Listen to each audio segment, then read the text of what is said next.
सबसे पहले तो मैं आप लोगों का शुक्रिया अदा कर दूं कि आप लोग यहाँ आए, और दूसरी बात सब ये मैं बता दूं कि मैं किसी मदरसे के, किसी मस्जिद के, किसी जमीयत के खिलाफ नहीं हूं।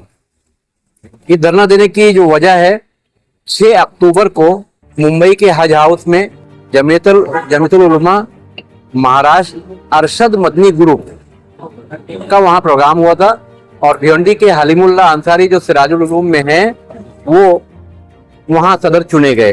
उसमें बहुत सारे मामलात हुए। उसमें मुफ्ती मोहम्मद इस्माइल जो अभी मालेगांव के दूसरी बार एमएलए हैं, उन्होंने आरोप लगाया कि हलीमुल्ला कासमी जो भिवंडी के हैं, उन्होंने जमीयत का जो कैश का मामला था उसमें से बहुत सारा पैसा उठाकर वो भिवंडी ले गए। ये वीडियो है। वीडियो जो अब तक मैंने कंप्लेंट की है, मुख्यमंत्री, गृह मंत्री, आयकर भवन, चैरिटी कमिश्नर, यहाँ प्रांत कार्यालय, यही सब लेटर जमा करके आज मैं फिर धरने पर बैठा हूँ कि इस मामले की जांच होनी चाहिए, क्योंकि जमीयत का पैसा हो या मदरसे का पैसा हो, ये इस कौम का पैसा है। इसको कोई इंसान अगर खा रहा है तो आवाज उठनी चाहिए। ये एक हो गया। दूसरा एक मामला, जब नोटबंदी हुई थी देश में, उस वक्त एक बड़ी रकम भिवंडी आई थी। वो रकम भी सिराजुल उलूम में गई है, और इसके जो जिम्मेदार हैं, सिराजुल उलूम का लेटर पैड है, वो मैं आप लोगों को दे रहा हूं। उसमें ऐसा लिखा हुआ है कि जमीयत की एक बड़ी रकम भिवंडी सिराजुल उलूम में आई है, और उसमें ऐसा लिखा हुआ है कि अगर ये रकम हटाई नहीं गई तो इनकम टैक्स की चोरी होगी। तो मदरसे में बैठकर लोग इनकम टैक्स की चोरी करा रहे हैं, तो ये बड़ी रकम कितनी है उसकी जांच की मैंने मांग की है। ये हो गया 2। तीसरा मामला जो है, सिराजुल उलूम मदरसे को करीब 1000 बच्चों का गेहूं चावल सरकार की तरफ से मिलता था। उसमें 43 टन गेहूं चावल मदरसे के अंदर नहीं आया।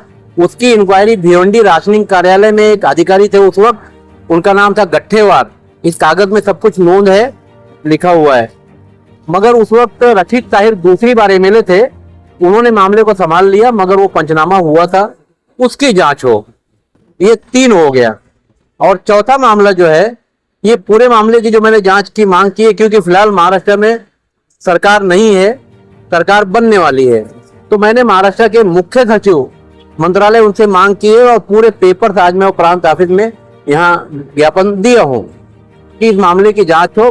15 दिन के अंदर ये जांच अगर नहीं होती है तो मैं फिर यहाँ से पैदल आजाद मैदान मुंबई जाऊंगा, वहां धरने पर बैठूंगा। इस बीच, क्योंकि जो मदरसे में जिन लोगों के ऊपर मैंने आरोप लगाए हैं, कागज में सब लिखा हुआ है, ये लोग पैसे वाले लोग हैं। कभी भी जो लोग मेरे साथ में है, मेरे साथ, मेरी फैमिली के साथ, ये कुछ भी कर सकते हैं, मुझे फंसा सकते हैं, मरवा सकते हैं, बहुत कुछ हो सकता है। माजी में अगर देखा जाए तो इस तरह के कुछ मामला दिल्ली में हैं। तो इसलिए मैं आप लोगों के माध्यम से सरकार को बता रहा हूँ कि जो मामला है तत्काल इसकी जांच हो। ये हमारे समाज का, यानी हमारी कौम का पैसा है, ये कहाँ है, इसकी जेब में है, उसको जांच करके मामले को साफ किया जाए। मैंने इसमें कोशिश की थी शुरू में कि सिराजुल उलूम के लोग एक प्रेस कॉन्फ्रेंस लें और पत्रकारों को बताएं कि ये जो इल्जाम है इनके ऊपर, इसमें सच्चाई क्या है, मगर उन लोगों ने ध्यान नहीं दिया, इसलिए मजबूरन मुझे आगे बढ़ना पड़ा और आज मैं यहाँ तक पहुंचा हूँ। साहब, आपके इस कदम से हो सकता है कि मदरसे के ऊपर बहुत सारे जो है उंगलियां उठे, मामला हो, और सिर्फ ये एक मदरसा नहीं है, फिर लोग जो है हर एक मदरसे को टारगेट करने लगेंगे। इस तरह की जो तरीके कहीं ना कहीं चल रही है, मैं चाहता नहीं था, इसलिए मैंने पहले ही बताया कि मैंने कोशिश की कि मीडिया के सामने आकर ये लोग ये सच्चाई बताएं। जैसे मुफ्ती मौलाना, जैसे मुफ्ती मालेगांव के, उन्होंने जो आरोप लगाया, करोड़ों का मामला है।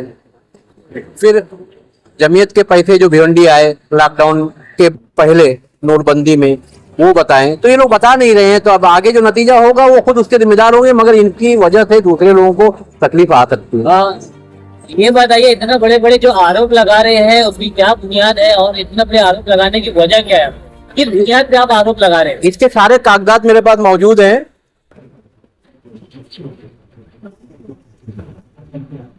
इसके सारे कागजात मैंने सबसे पहले इन लोगों को इन्फॉर्म किया कि आप लोग मीडिया को के सामने आइए।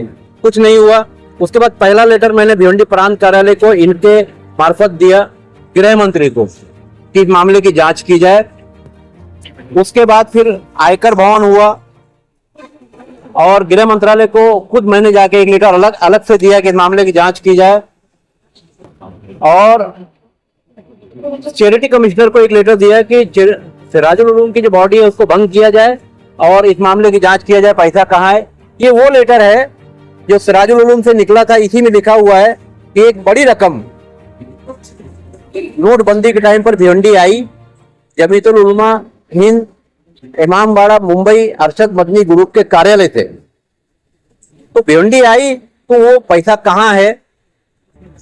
3 लोगों ने इसमें सिग्नेचर किया है, मुफ्ती मोहम्मद लईक, मुकरमुद्दीन उर्फ बिलाल सेठ और हाफिज अमानुल्लाह। इनकी आज से 1 दिन पहले मौत हो गई। ये 3 लोग ये बताएं कि ये बड़ी रकम क्या है, क्योंकि ये मुस्लिम समाज का पैसा है। रमजान महीने में लोग खैरात ज़कात निकालते हैं और ये फंड जमीयत को या इस तरह के अदारों को देते हैं ताकि मुस्लिम कौम में अगर कोई जरूरत पड़ जाए, जैसे कोई बच्चा पढ़ना चाहता है, तो कुछ करना चाहता है, तो उसको फंड वहां से मिल सके। जमीयत का काम अच्छा है, मगर जमीयत की आड़ में कुछ काली भेड़ें आ गई हैं। मैं उनके खिलाफ हूँ, इसलिए आज मैं धरने पर बैठा हूँ। हाँ, कहा अभी तक आपने लेटर दिया, उनसे आपको कुछ आश्वासन मिला है क्या? नहीं, मुझे अभी तक कोई आश्वासन नहीं मिला है। मैंने गृह मंत्री को दिया है, खुद जाकर, एक प्रांत कार्यालय को खुद जाकर दिया है, मुख्यमंत्री को दिया है, चैरिटी कमिश्नर थाने, क्योंकि सिराजुल उलूम की जो बॉडी है वहां से सोसाइटी रजिस्टर्ड है, उनको भी दिया है कि आप बॉडी भंग करो, प्रशासक बैठाओ, इसकी जांच करो। अभी तक कहीं से कुछ आश्वासन नहीं।